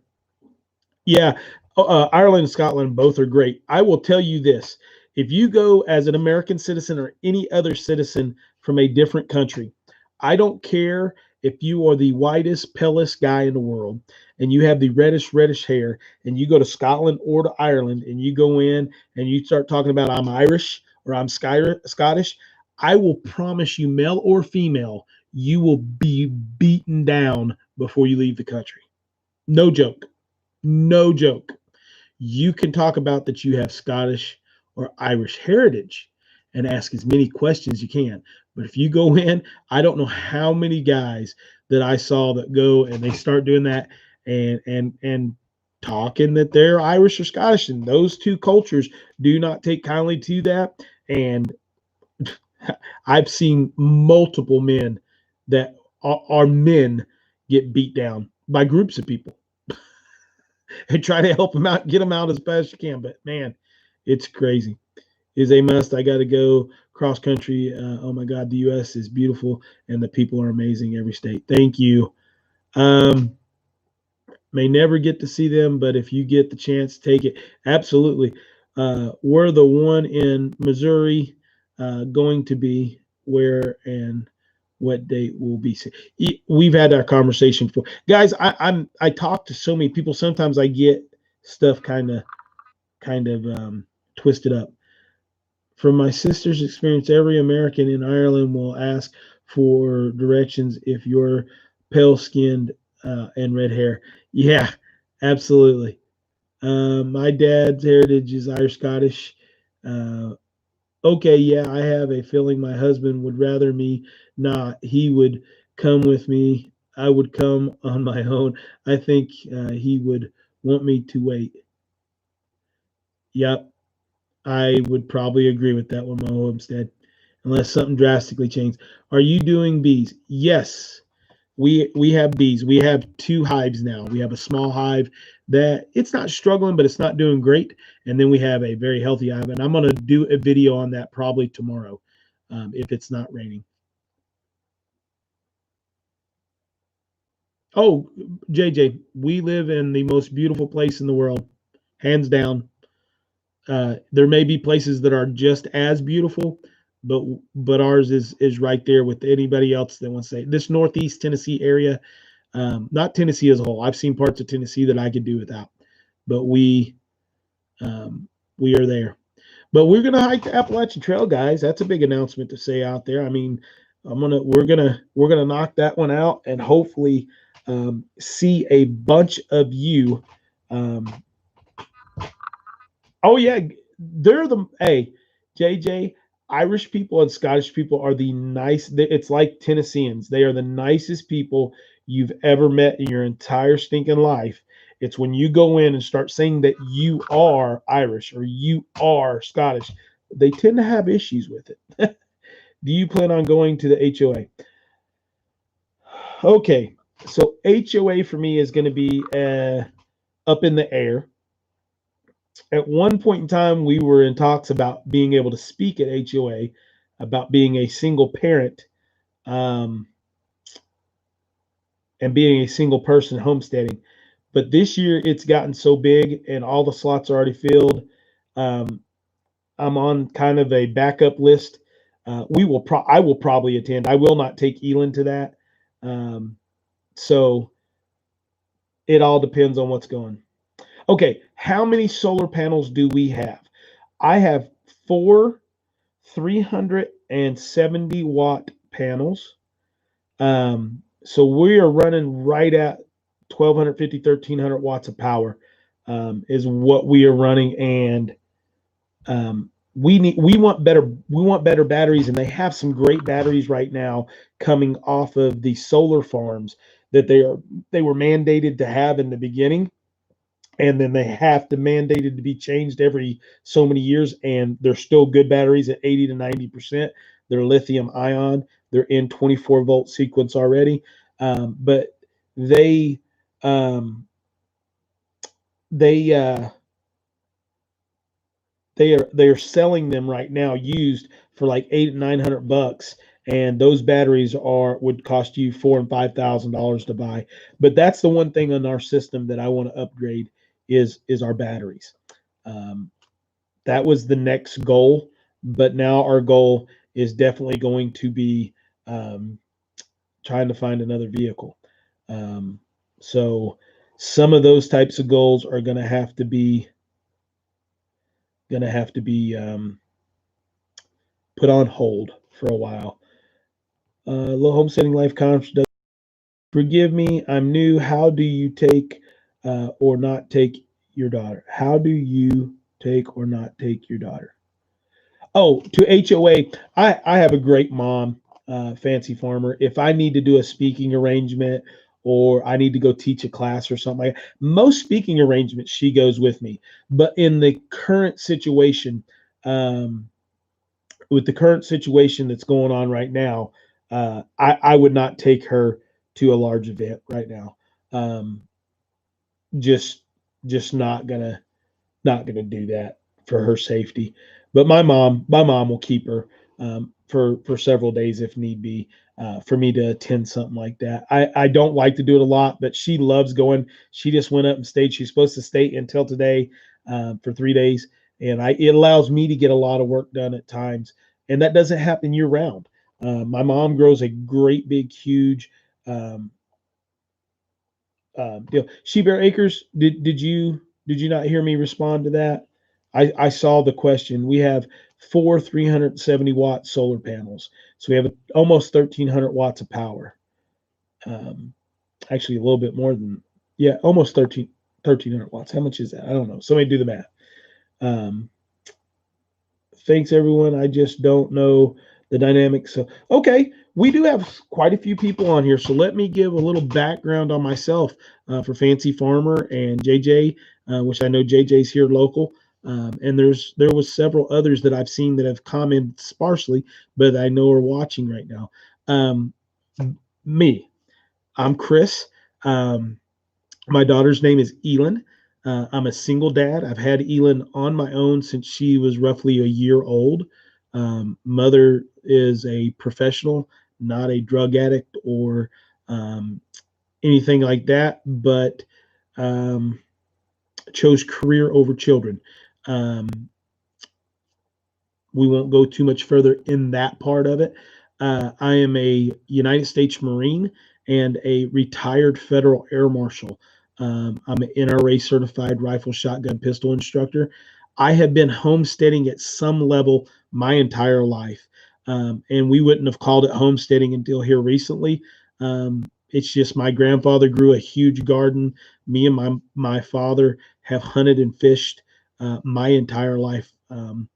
Since I was old enough to go hunting and fishing. 6, 7, 8 years old, I'd say, when we started. Um, we have enjoyed the outdoors. My mother has canned food my entire life. There have been stretches where we haven't. We have lived in some very big cities, and then we've lived in some very rural areas. So that part of it is where we're at. We have 2 acres in northeast Tennessee on top of the mountain, and we have goats, chickens. We traded them and then traded them for other pigs. We had coon pigs, and then we harvested those last year. And then not the coons, but pigs we traded the coons for because the coons are a high dollar pig that an individual wanted to get into breeding. And we we are going to be getting turkeys. We probably total garden space between raised beds and in-ground beds this year. We probably have around, I don't know, anywhere from 3 to 5,000 square feet worth of gardening going on. We have a substantial garden. I hunt and fish a lot. We do a lot of shooting. Fancy Farmer, I don't know where you're located at, but we I teach firearms courses and stuff. Um, my mom and dad are doing wonderful, Cecilia. Um, they are they're doing good, a lot better. Dad's shoulder's doing better. Back to Fancy Farmer on what I was trying to say. I get distracted easily, guys. Um, we we homeschool. We live off grid.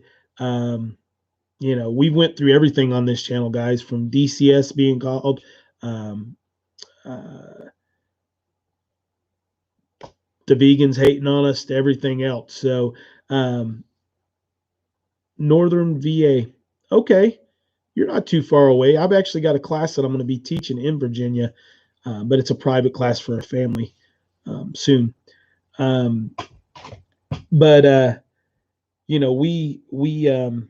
we homeschool. We live off grid. Um, you know, we had DCS Department of Children's Services called on us because we live off grid. When they showed up and they saw the home itself, there's still stuff that's unfinished, guys. This is a brand new room. I worked on some trim work actually today in the living room. We we were found to be completely innocent and no substantial findings were found of anything. So it was interesting to see how that went. Let me know if you have extra room. I'll pay. Fancy Farmer, just send me an email. I know in that class I would not be able to, but if you don't live too far away, we'll work something out, and it's not super expensive um, to do a basic class and get some ideas. I myself have the deal with dyslexia. How do you cope with it on a work level? Um, Sharon, my thing is and I have a friend who has dyslexia even worse than I do. She's passed now, and I'll tell you how she did it, and then I'll tell you how I deal with it. Um, my thing is being open with it and talking about it. It really bridges that gap between a lot of people, especially when you're trying to text message or things of that nature. Fat fingers and autocorrect, and then dyslexia thrown in there with it. Um, is crazy. Hey, food forest permaculture. It's the ultimate storm for people to think you're an absolute idiot. Is texting, fat fingers, and dyslexia. People really just think that you're crazy. But being open and upfront about it. It's something that people don't understand. They tell you not worry about it, don't do this stuff. But it's something that affects you on more levels than just not being able to articulate or um, process what's going on. For me, it was learning how to process um, certain things myself. And once I learned that, my phone's dying, guys. I'm sorry. Once I learned um, how to do that and process that information, it was much easier for me to absorb and retain information, and then speaking verbally to someone. If I have someone that wants to send emails back and forth, and it's a correspondence for sponsorship for the channel or that nature, which we have some sponsorships coming up. Um, I tell them straight up, look, I have severe dyslexia. I would prefer to have a conversation. Text message works best for me for contact to set something up, and that's not a problem. But when we speak, I would prefer to speak in person because I won't sound as much like an idiot. And they usually will laugh and go, but then they know, they understand, and then you can process through and go on that way. So let's see. Was there any more questions? Everybody saying hi to Food First Permaculture. Sharon, hello, how are you? Everybody say hi to Sharon. So, hey, Duncan, I saw you pop in here a minute ago. I meant to say hi, and I missed you until you just popped up there.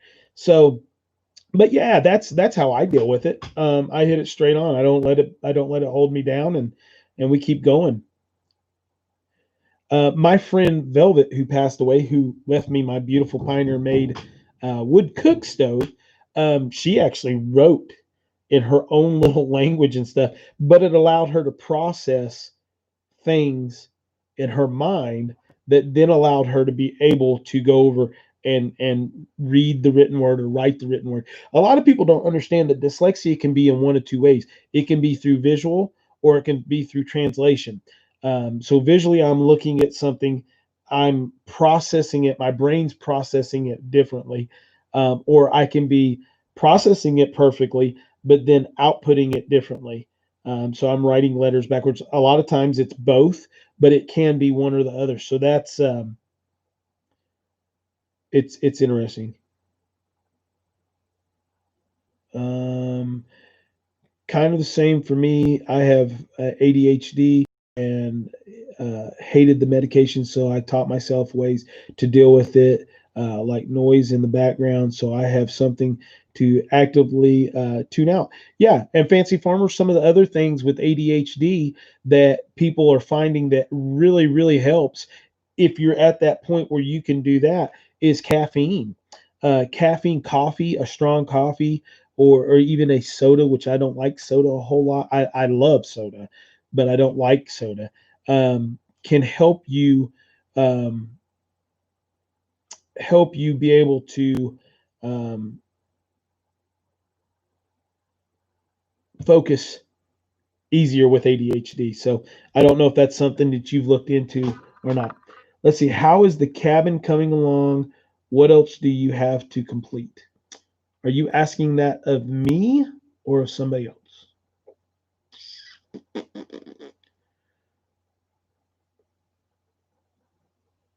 Let's see. Oh, my.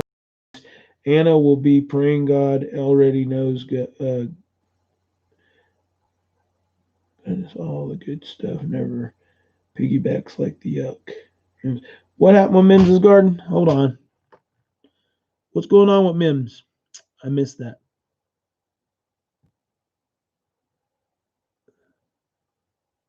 Coffee works good for your son.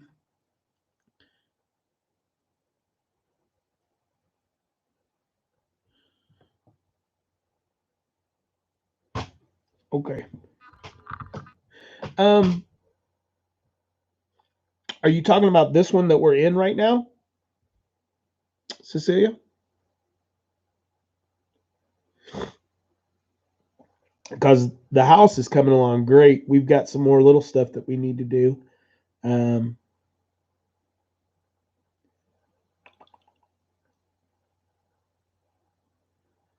doo doo doo.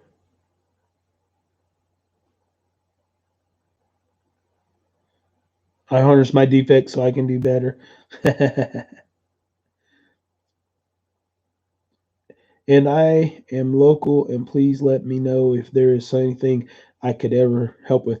Good to go, JJ. We will tag team up on a bunch of stuff. I've told other people. Um, so would you be open to someone teaching someone to hunt and process the meat? I have fished but never hunted before. Yeah, JJ. Yeah, send me an email, brother. Um, I have an individual that Chris, you were doing a room. Is it? Yeah, that's where we're sitting right now, Cecilia. That's why I was asking. Um, that's where we're sitting right now. It's not done. Here, I can show you.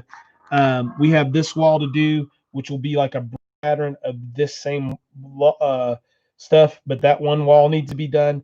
The trim on the little loft area for Eli, and then I've still got to put the metal on the roof. So the floors are done, the walls are done, a couple pieces of trim, but yeah, everything is there. That's what the room we're sitting in now. It picks up the Wi-Fi much better in here, so that's good. Terry's dad tested positive at nursing home today, and my youngest daughter is having severe complications from her diabetes with kidneys headed toward it. Man, Mims, I love you, and I'm gonna pray for you, and I'm gonna ask it everybody else to do that for everybody on here. But throw in a little extra word in for Mims. She's had a really crappy month. Excuse my language, but it's true.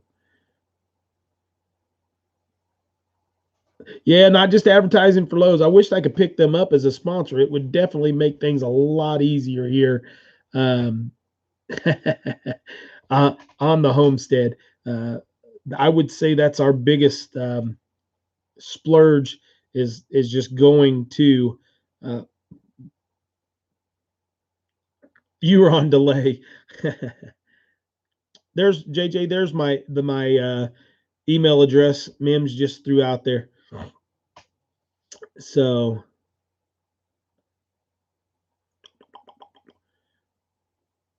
I'm just trying to catch up with people here on where we're at. We've been going for an hour and 48 minutes right now, guys. Is there any questions? How old is your daughter? My daughter is 7 years old, Fancy Farmer. Well, 6 years old. She will be. My daughter and I, Fancy Farmer, that's another fact about us. My daughter and I share the same birthday. My daughter was born on my birthday, August the 24th. I will be 46 this year. She will be 7 this year. So help Anna out and run some of her videos to help her hours. Have 2 plays going as we speak. Yeah, guys, go over and help her out. She needs watch the video. Guys, watch the ads too. Um, Watching the ads helps. Not just watching them until you can skip, but watching the ads help. the way that YouTube analytics work is if you go to the skip button and you hit it, it's a couple of pennies. If you watch the entire, now I'm not telling you to watch the 20-minute ads. And a lot of times when you first get monetized, that's all they run is like the 5-minute infomercial things. But if it's a minute to 2-minute ad, please watch it. It goes from being literally 2 or 3 cents for a video to like 17 or 18 cents. And it really, really, really adds up for you if people watch the whole ad. Brother Love, you know how it goes, one thing after another, but I finally have my energy back, so I'm fixing to get things back in order. Is Terry feeling good as well, Mims? Good. My little sis has been getting me up at 3 a.m. lately. I better sleep while I can. Yeah, you better. But thank you. That's a great age. Sometimes I feel like my name is confusing. I'm a 29-year-old female wanting a farm terribly. I'm not a weirdo or no. You're fine, Fancy Farmer. You're fine. That's how we get here. That is the purpose of this channel, is to help single people and single parents to be able to take that step and finally make that decision or figure out what it is they need to do to get into the farming and get into the homesteading. And what I would tell you, if that's something that you're looking into doing, is getting into farming or into homesteading, is number one, don't put yourself in debt. If you are in debt, get yourself out of debt, and then sacrifice everything else you can sacrifice so that when you go into your homestead, even if it's just the bare land, that you can have that land paid for. I'll share stuff with you guys right now, and don't mind to share with you. The my home right now, for insurance purposes, just appraised for $169,000. That's the insurance appraisal for replacement on my home. Now that's just giving you an example, and that's with the one lot. I have 2 lots that are about 7.78 of an acre, and one's like 0.89 of an acre. So I'm just under 2 acres. But anyway, that's what my home appraised for. I have less than $36,000 in my home. I still own on property, but on the actual house itself, everything has been paid for, done, and finished. We own on the property. We only did a 10-year loan on the property. I'm hoping he's feeling good, real good, and that sinus part goes away, Mims. But we have one small loan that's under $8,000 right now, and that's other than your car insurance and things like that, telephone. We don't have electric, we don't have water, we don't have anything like this, but it's good. The student loans are something that you can make a lot of headway on right now, Fancy Farmer. If you make the right phone calls and do the right things, you can get a lot of that helped out with, and take care of yourself. So, but that, going back to what we were talking about, is if you can get to that point, what I'll tell you, and what I think most everybody else on here that is actually homesteading, if it truly is what you're wanting to do, you got to either, as my papa used to say, and excuse my language, because you guys know I don't usually use bad language, but you have to shit or get off the pot. And what I mean by that is, if you sit and plan and plan and plan, and I've got to have this done, and I've got to have this done, and I've got to have this in place before you jump in and say, okay, I'm going to homestead, if that's what you want to do, you're never going to homestead. What I will say is, you have to plan. Once you've decided to do that, there's a lot of planning that goes involved with it, but you can do a lot of stuff where you can You can do land contracts. You can buy property straight out and things of that nature. Um, Doing things as you go. Going out. You really, fancy farmer, just going to hint to you. You need to be present for our premiere live on the 23rd. And there'll be, if you hit the notification bell, you'll get notified of that a couple of days beforehand. But our premiere live, food forest permaculture. Going to need your help on these. We're asking all the channels that I know that have a good following and a good backing. We're going to need to push some stuff. But the project that I'm working on will help you out in multiple ways. So just just look at that. My thing to you, fancy farmer, is the first place you're going to get is not going to be your forever homestead. And most people will tell you that, especially if you're trying to get there. Because either you're going to buy too big or you're going to buy too small, and you're going to wish you want to do something. So go into it knowing that your first homestead is going to be an investment. And you go in, and if you can buy raw land, and then you can build a structure on it to live on, and you can make a 5 or 10 year plan to where you can develop that raw land into something that you can have the money to go then sell and move to a larger piece of property or to a same size or better piece of property, you're going to find that you're going to be a lot better off.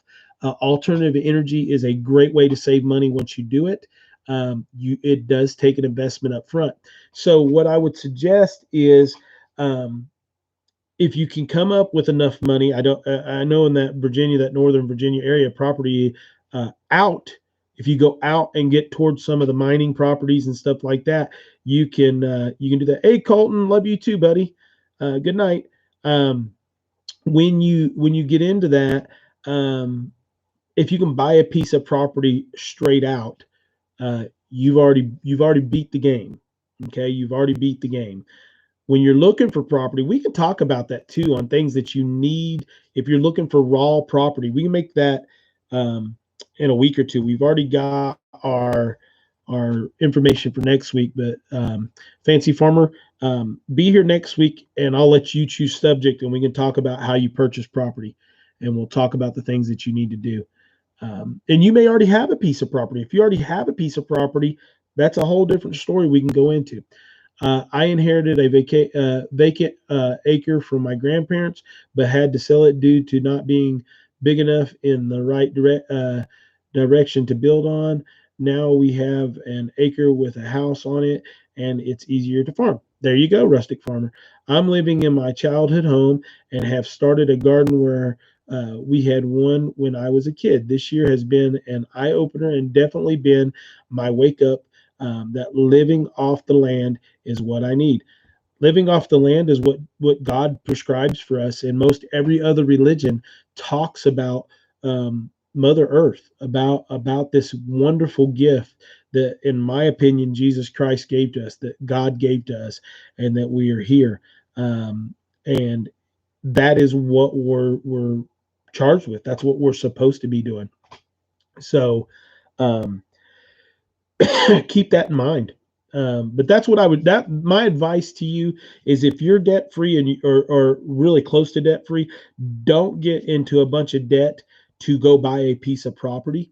Um, Try to save as much money as you can possibly save, um, and purchase a piece of property. Develop that piece of property and move to a bigger piece of property. If you're in a position to where you have enough funds to buy the piece of property that you want, then do it. But if you've never farmed before and you never homestead before, it doesn't matter where you go. You're going to probably figure out something that you would rather have. We got 41 on, 58 people with thumbs up. We're doing great. There's a hair Kirshen to the south of Veracruz. Can't understand why people like living in the city. Uh, Country life is the best. Yeah, absolutely. Um, I do have 10 acres in a rural western, my family property. Not no gas, no cable, no internet, truly rural, but I want to go south.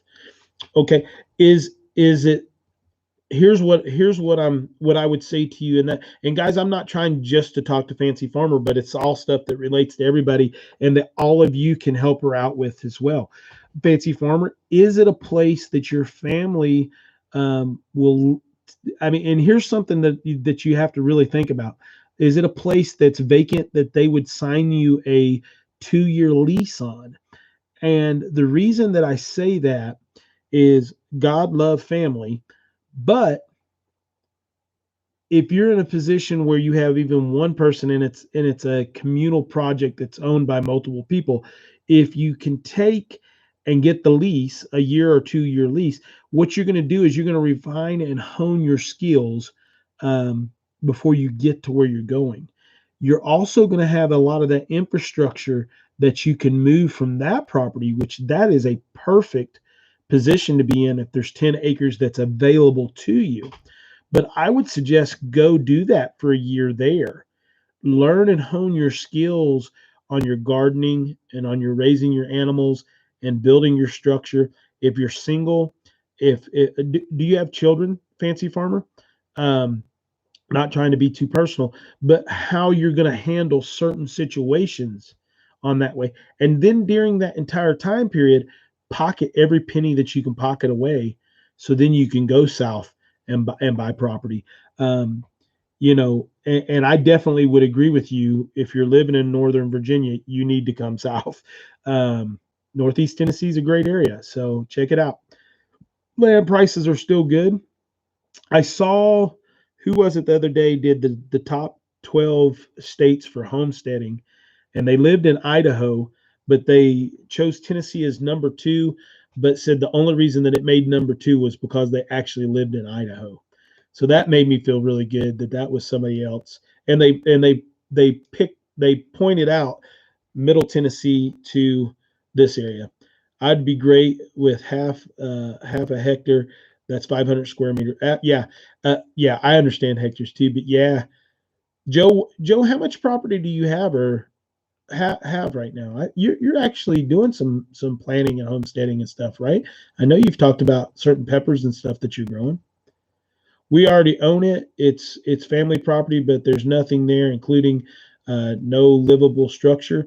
I live in VA. It's been in our family since the 30s. They only have electric. Electric. The plumbing is shot. Fancy Farmer, 23rd of this month. Make sure you're there. That's as much as I can give you right now, sister. It's as much as I can give you. So the reason I'm saying about the lease on the property is if it's family owned and it's owned within a group, unless it's just your mother and father that own it, it's really hard um, to get multiple people to say, okay, it's okay for you to go live on this property and for you to develop this property to a certain extent, unless you make the deal with being able to, I'm going to develop the property and then I'm going to leave that infrastructure there when I leave for the purpose of rent.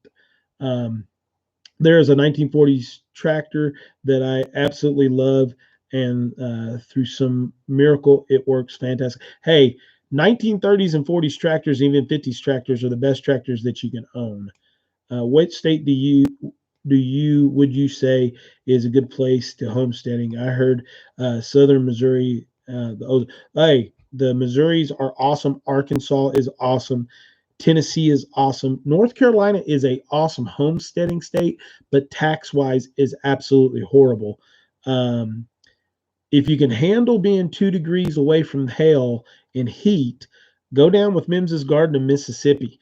Um, but you gotta like the heat. That's the only thing. Arkansas is kind of the same way, and Missouri is the same way for part of the year. But Missouri, you got to like the cold too. Northeast Tennessee, um, in my opinion, overall for soil quality, availability of water, cost of living, taxes, homeschooling laws, the whole 9 yards across the board, in my opinion, is the best place to be. And not just because we want to go there, but Idaho is the second. But Idaho is getting expensive. I was looking at 40-acre tracts the other day, and they're $150,000 minimum. So, right, unless mom did it accidentally. Okay, I didn't know that one. You could talk to Mike at Willow Creek. Yeah, Wildcat. Wildcat Hollow is a good one. Kansas, all the experiences that I have with Kansas is just flat and dry. Um, not really there. I live in southeast Missouri. If you want middle of nowhere, it's the place to be. Um, they won't care. The entire area is dairy farms, upstate dairy.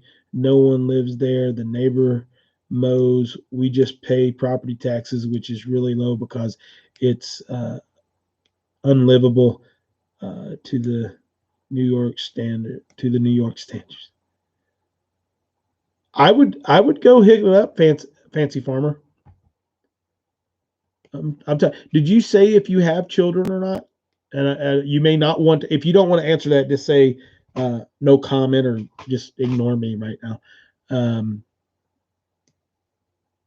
I'm telling you. I thought you said Northern Virginia earlier. You're saying New York. Um, I hate to say this, but the bug has been my saving grace. I've been able to devote all my time to the garden and has brought me closer to God and my family. Absolutely. There's a lot of good things out here. You have no, so you have no reason not to go do that, fancy farmer. Telling you, if you can go do that and still work a little bit and then produce something that's going to make you a little bit of money off the property, and I'm telling you, it's you got a gift there, sister. If they'll let you use it, I don't care how bad of a piece of property it is. You got 10 acres. I know you can hack out something out of it that's going to give you the skills. Um, don't come to Mississippi to homestead. LOL. The heat and the insects are killer. Just kidding. Will not really kidding. They grow really well down there. If you're a gardener, it's pretty nice. Hey, JJ, everybody's going to be calling you now. I'm single and 29. I live in northern VA, and I was born in Buffalo. Our property is my grandparents' getaway from when my dad was little. Okay, and then now where's the 10 acre? I'm confused a little bit. Where is the 10 acres located at, Fancy Farmer? Is it in New York or is it in Virginia?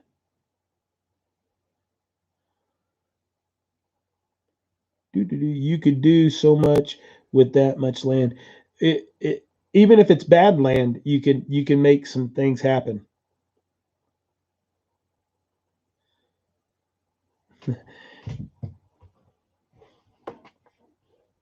I think JJ didn't mean to do that. He deleted that message, so um, I don't think he meant to throw it up there. The only thing I lost in Mississippi is my brother's birthplace. Yeah, but I live right smack in the middle of a swamp. You have to garden in the trees, Bubba. Yeah, fill up soil and raise them to the top of the trees. I got a buddy that lived down in the swamps, and he grew all of his plants up in the trees. Yeah, I didn't think you meant to there, JJ. That's why I said get it. Let's see, guys. We've been doing this for 2 hours and 8 minutes, so we will let Fancy Farmer, if she wants, answer um, that question I asked her, and then we're going to get off of here. So next week we will be talking about current events, what's going on, which we kind of already do every week. We'll talk about community of what's going on right now with what we can do and all this. It's like an hour outside of Buffalo. in New York, straight dairy land surrounded by dairy farms, upstate dairy, and a very popular milk brand on the upper East Coast. Okay, if you're not going to have to pay the taxes and you're not going to have to do stuff out there, I would never tell you to move to New York. I think that upstate New York is absolutely one of the most beautiful places on earth too. It is absolutely gorgeous there. But for purpose of getting yourself out of a bad situation, that's it. But if you feel that we've got another year to 2 years before things get really bad, I would take advantage of the property, and I would definitely, if it's up by dairy property and it's in the area that I'm thinking that you're talking about, I definitely think that you could go up and knock out a year or 2 years, get some good gardening and some good infrastructure build up, and make it happen. So that would be my suggestion to you. Chris, thank you for the time. It has been calming. Nice to see you. Email, you will understand. Okay, good to go. Oh man, this year's garden went to the dog. Mims, you just had a lot of bad yucky luck this year. Chris, wow, now I'm not hitting keys. Gotcha. Good night, everyone. South Florida. Da, da, da, da. Thank you for answering. Oh, I didn't time him out. I just removed the phone number. Yeah, that I know. Okay. So everybody, thank you for hanging around this late. I love each and every one of you. Thank you for your support. I don't think I missed any super chats or anything tonight. So, but thank you anyway for the members. Thank you, thank you, thank you. Everybody, tell these moderators with these wrenches, thank you very much. Understand that I love you. God bless. Live with what God gives you. And I'm out of here. Good night, guys.